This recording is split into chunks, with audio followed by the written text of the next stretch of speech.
Good afternoon, my marvellous minds. This is Think Tank Thursday, and I apologise later than normal because we have a snow day today. Although the hilarious thing is there's basically no snow outside anymore. But all three boys off school, so I sort of rejigged things that I could rejig around the things that I couldn't. And this is one of the things. Today I'm going to change things up slightly because yesterday I had the privilege of delivering a workshop to our local school federation. It's a federation in which my son goes to one of the schools, I work in another one of the schools, and I felt that I had something that I could offer to support parents to find different ways of experiencing some of the challenges of parenthood. And so I thought it could be really fun, certainly for me, hopefully useful for most of you, if I did a think tank session based on some of the ideas that we were talking about in that workshop, because it's so easy to get stuck in our experience of what we're going through. And one of the reasons that I really wanted to run the workshop is to show everybody who was able to come that you're not alone. And so many of us have very, very similar experiences, and therefore that shared experience serves to lessen the burden of your experience. Doesn't solve it, but from an energetic and an emotional perspective, you feel more supported and maybe stronger if you are, if you can see that it's not just you. It's not just you. So I'm recording this and sharing it live in my marvellous mind, but I am also going to send this recording to the group of parents that joined me last night. So because I want to do that, I am going to do a run through of the think tanks so that everybody watching, whether you've seen these before or whether this is completely new to you, you have an understanding of what we're looking to do and what we're looking to achieve. So, as ever, behind me we have the think tank. And the think tank spells tears because that's what we drive ourselves to. And we always start with, what am I noticing? I need to get better at this. Right. What am I noticing? What is the dominant pattern at play? We were talking a lot about patterns last night in the workshop. What's the dominant pattern at play? One of the parents asked, if I've got loads of stuff going on, if it's not just one thing, if it's not just fussy eating, for instance, or it's not just resistance to school, or it's not just, maybe emotional or argumentative behaviour, if it's not just one thing, should I focus on more than one thing? And my perspective on this, and I always share my perspective, and you can see if you agree with me or not, is that you start with the dominant one. You start with the most significant thing that you're noticing, which is maybe overshadowing some of the others. Because if we try and solve everything at once, we tend to either not solve anything at all, or we could even make it worse. And certainly from our experience as a parent, it feels so much worse because where our focus is dissected across lots and lots of different things, that's where overwhelm comes from. If you think about it in terms of all the things that you have to manage on a day-to-day basis, whether that's children, work, house, pets, unforeseen problems, business, friends, family, all of these different areas of life,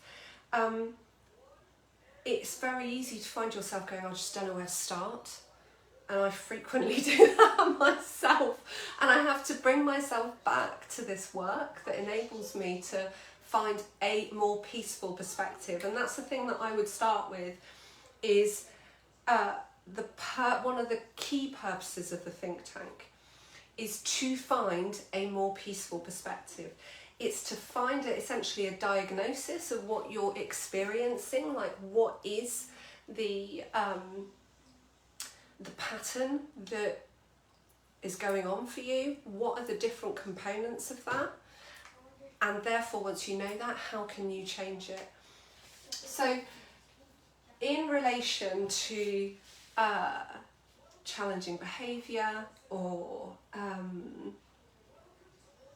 resistance to school, resistance to eating, resistance to bed, tends to be a lot of resistance with children, and one of the words of the evening last night was frustrating. It's just so frustrating because sometimes you just feel at a loss at what to do. And what I really want to teach and show is that our ability to intervene and change not only our experience but theirs stems from recognising our place in the pattern, stems from changing the way that we respond, stems from changing the way that we anticipate and foresee what's going to happen. If you have repeated challenging behaviour in your house, you likely wake up in the morning with like an expectation of doom and gloom. Like you just know it's a foregone conclusion that this thing is going to happen. And already that puts you on the back foot. It puts you at the mercy of the experience rather than in control of it. And what I seek to do is to help you to become in control of it. Let me just caveat my heading of Parenting 101 with, there are so many things that we could say on this, right? There are so many things, and the way I use the think tank is really as a tool to help you to get that control. But there are so many different situations, so many different isms and whims and circumstances involved. There is so much that can be said, but I hope that this will be useful in terms of you gaining that control of what's going on for you.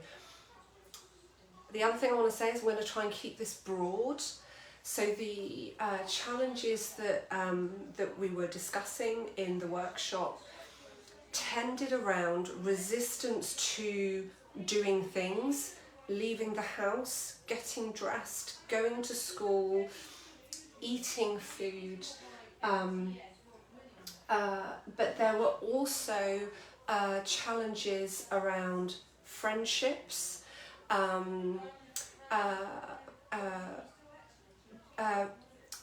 cycles of behaviour on repeat, like just that were concerning to the parents. I don't want to sort of pinpoint too much and flag up too much what was discussed on that one, but anything relating to your child's behaviour. Another one was sibling rivalry, where one child is unkind or consistently confrontational with the other child, even if that other child is a tiny baby or maybe a child of a similar age. Now, all of these things I've experienced.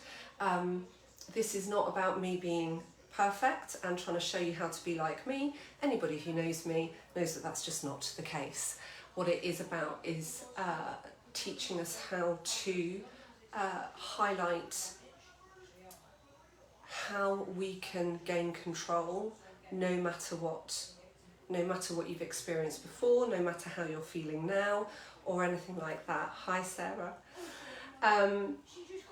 So let me just start. So if I'm going to do this think tank based on parenting and therefore probably challenging behaviour, I'm going to start with that as the situation. And if resistance, I'm going to put resistance in the situation because I think that speaks to so many of your challenges. one of the questions last night was what do you do when you're just told no? You know, you ask your child to do something and the answer's no, I'm not going to do that. That comes down to the thoughts that we have in relation to that situation. If we make it be a problem, our experience of it is going to be stress. So in this instance, with regard to resistance to eating, school, getting dressed, doing anything that they're being asked to do, the thought might be, it shouldn't be like this. You could elaborate on that and say, the thought might be, they should be behaving, right? They should do what they are asked. They should want to go to school. They should want to eat this food that I've prepared for them. It's the expectation, right, versus the reality. And what that creates is stress. Or as in the workshop last night, we were discussing frustration. Just so frustrated because you're just at your wit's end and you don't know what to do. But this is the key part, the action, your response in that situation. Now, from my personal experience, I know that in those situations, particularly if there is pressure involved, there's a pressure to be somewhere at a certain time, or there's a pressure because you are surrounded by other people, maybe in the school environment or some kind of public environment, you know, that plays a big part in how we respond. And in my experience, I have found myself in tears, I have found myself shouting. If any of you have got older children, do you remember, I can't remember what she was called, Super Nanny, I think, and she taught the nation how to use a naughty step, and as far as I'm concerned, that's one of the worst things. Just the worst thing, you know. And so how you respond in relation to your child's behaviour is monumentally important. It's so important. It is just as important as recognising the patterns of their behaviour in the first place. So stress and frustration is the emotion. And just for the sake of simplicity, let's just put shouting here. Shouting, getting angry, it could be telling off. As I say, it could also be your you actually getting upset as well. But then what are the results that we're getting? It shouldn't be like this, but it is. It doesn't, this is another self-fulfilling prophecy. It doesn't change it, and it doesn't help it, and it doesn't break the cycle either. So in this situation, you could end up with tears, tantrums. You know, does it start with the tantrum, or is the tantrum the results of our response to their initial resistance? You know, and this is part of mapping out these patterns. Interestingly, I've also been doing this with a habit cracker, right? It's probably one of the most painful parts of this kind of process, is taking the time to be the observer of our situation, of our experiences and of our own behaviour, because that's the way in to change it. And it can feel really demoralising when you're having to do that, to be witness to what is actually happening. But you have to do it in order to see what's going on. And there are so many ways of making this easier for yourself. It doesn't need to be difficult, it doesn't need to be laborious. I often think about people who want to lose weight or get to a certain physique, and they're like calorie counting and planning meals and you know, writing down everything that they're eating and drinking and doing in every single day. I mean, that's just feels like a nightmare to me. And so I understand the resistance that we have to uncovering these patterns in the first place. But if we just go on taking for granted your present experience, you're never going to find a way out. You're never going to find different solutions from the ones that you've already tried to get you a different result. So, as always, the first thing to check in with is if this is a fact and it's happening, you experience regular resistance to something, the first place to start is it shouldn't be like this. Is it true? And when I think of the behaviour of others, and particularly children, I think a really useful way to look at it is it true that no other child anywhere ever resists food, school, activities, getting dressed, whatever it might be? Brushing teeth was another one I used to have. You know, is it true that nobody else has this? Is it true, therefore, that it shouldn't be like this? Because the fact is if it is so, if the majority of children at some stage, in some way, shape or form, exhibit this kind of behaviour, then we are making life very heavy, very difficult for ourselves by trying to suggest that it shouldn't be true, by trying to say that it shouldn't be like this, by trying to say they should do what I'm asking. Because the reality is that for the most part, at some point, yes they do. They really, really do. And there is an enormous amount of peace to be found in that. Just so much peace. We want to relieve the stress that leads to the shouting or the upset or whatever it might be. So if it's not true that it shouldn't be like this, because kids do this, and where it becomes really detrimental is where those patterns are repeated. But the way to break that pattern, my kids are making loads of noise through there, I apologise. The key to breaking that pattern is by changing the way that we approach it, by changing the way that we look at it, right? There is a really useful tool as well, and Sarah who's watching, you'll recognise this when I say this.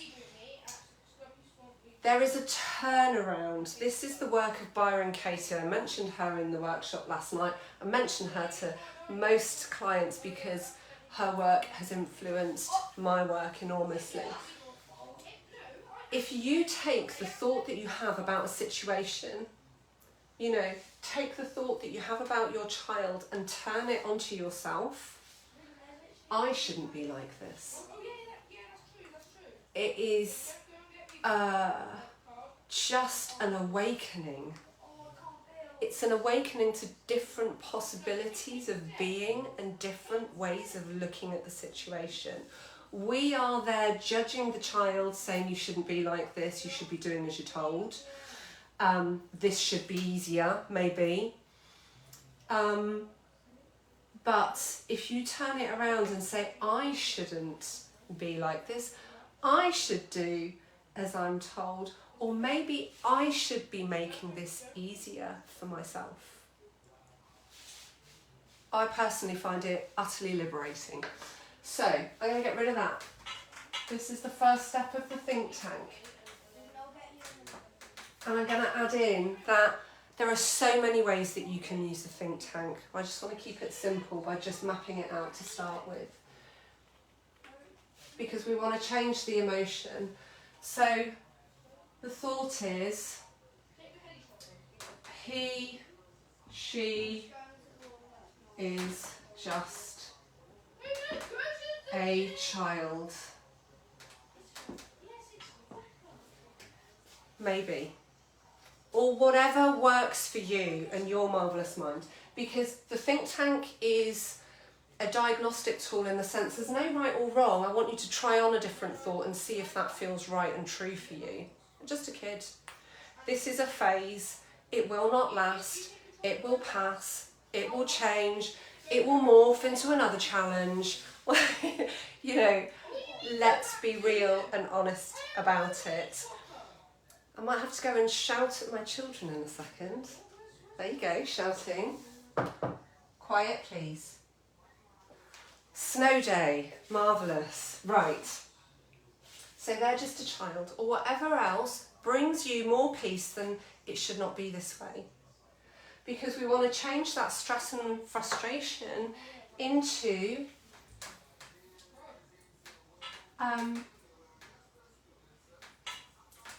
I think this word is great for this situation.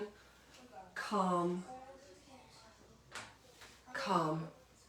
We want calm. We want the opposite of what we're experiencing at the moment.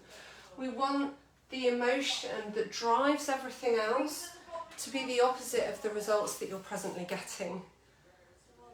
You know, one of the ways that you can use the think tank is to put how you want things to be in there and reverse engineer it to find out what you need to change. And the things that you get to change are your actions, your emotions and your thoughts. You have control over those, no one else. We can't control someone else's thoughts, emotions and actions, but we can control our own, and that governs our experience of life. So if we are finding a more peaceful way of thinking, and we're therefore feeling more grounded, calmer, our actions and behaviours, our response can move from shouting or becoming upset in some way to talking,